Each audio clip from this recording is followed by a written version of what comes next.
Pedro, eu sei que não é a sua área, né, direito internacional, mas eu queria uma opinião sua como cidadão do mundo, né? A gente hoje, ou ontem à noite, o exército de Israel promoveu um dos piores massacres de toda essa guerra em Gaza, esse genocídio, né, disparando contra Rafah, queimando vivo mais de 40 civis. Até estava vendo aqui no Al Jazeera, mais um hospital destruído lá. Eu nem sabia que tinha um hospital ainda, eu vi agora que um dos últimos já foi destruído lá de Rafah mesmo. E você tem, e logo depois a Corte Internacional de Justiça ter emitido uma ordem, um pedido, não sei como diz isso, mas justamente para Israel não atacar Rafah. Então o mundo todo está aí, né, refém desse massacre online, exibido, né, em forma de streaming. Eu nunca na minha vida eu tinha testemunhado tanta crueldade, tanta brutalidade. E e você tem protestos já nas universidades americanas?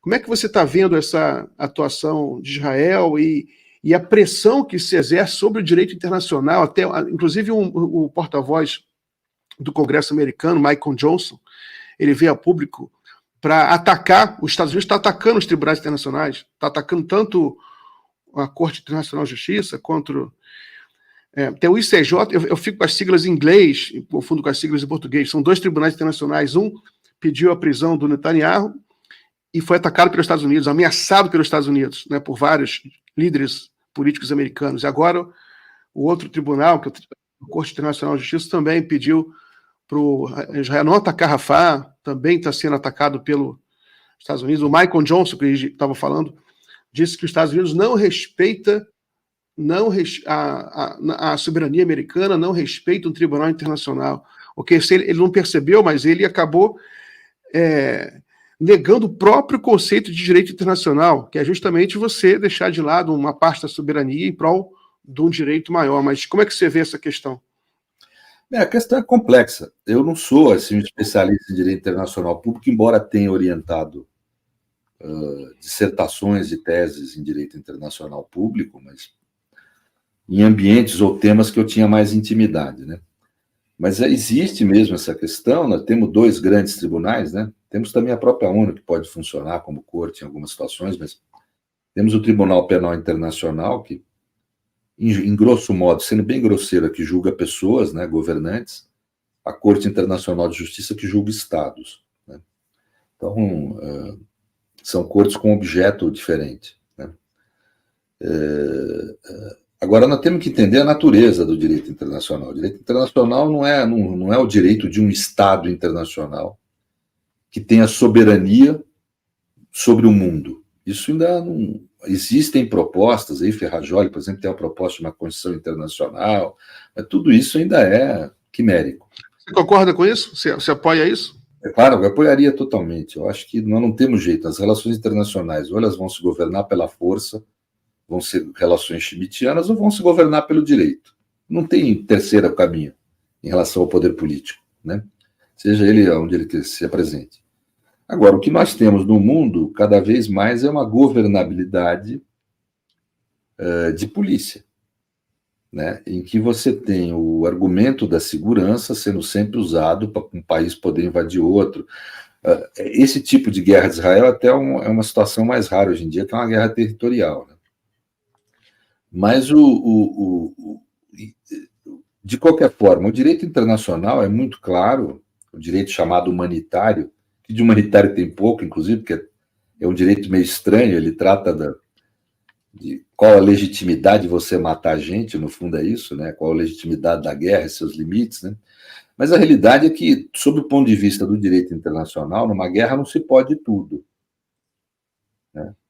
A figura do inimigo não é a figura clássica do hostis, que vem do direito romano, etc., ou do homo sacra, quer dizer, aquele sujeito aquele corpo sem direito à proteção nenhuma. Mesmo o inimigo numa guerra tem direito à proteção jurídica, de ter certos limites em relação à conduta de quem atua numa guerra, uma disputa bélica. Nesse caso de Israel, bem, nós tivemos, obviamente, crimes cometidos pelo Hamas, eu acho que não dá para esquecer disso, quando ele ataca alvos civis. Agora, a reação de Israel foi criminosa também, não pode deixar de se falar isso, quer dizer, com uma extensão de ataque, formas de agressão ao povo palestino absolutamente fora de qualquer limite do direito humanitário. Crimes de guerras graves foram cometidos e crimes lesa humanidade. Agora, Israel, o governo de Israel e os dirigentes do Hamas estão aí acusados, ambos, do cometimento dessas duas modalidades de crime. Crimes de guerra e crimes lesa humanidade. A crime lesa humanidade é previsto no Estatuto de Roma, inclusive, com uma modelagem semelhante à do genocídio. Eu tenho falado isso, ia ser difícil enquadrar Israel na tipificação estrita que o genocídio tem, mas ia ser muito possível enquadrá-lo em crime lesa humanidade que tem o mesmo peso jurídico, né? E é o que fizeram, né? Então, para mim, não surpreendeu no plano jurídico, me surpreendeu um pouco no político, porque, em geral, esses tribunais são bem acovardados quando se trata de lidar com os interesses de grandes nações. Os Estados Unidos têm sido, classicamente, um Estado insubserviente ao direito internacional, por uma razão clara. Para ele interessa relações políticas internacionais onde vale a força, porque ele é o Estado mais forte do mundo. Ele tem um grande poderio bélico e controla 25% do PIB mundial, né? Representa 25% do PIB mundial. Então, um país potente dessa forma não interessa submeter a direito. O direito, nesses casos, sempre protege o mais fraco, né? Então é evidente que os Estados Unidos ele, por exemplo, não subscreveu o tratado do TPI, ele não submete a coisa porque ele sabe o que os seus governantes praticam. Manda matar gente com drone aí, entendeu? De forma absolutamente contrária ao direito humanitário, etc. Então, né? Tanto que uma das críticas corretas que se faz a esses tribunais internacionais, ao TPI, por exemplo, é nunca ter submetido um líder de grande potência à jurisdição do tribunal. Essa decisão agora, envolvendo Netanyahu, é algo raro, porque não é muito a postura do TPI, pega líder de país africano, país de terceiro mundo, né?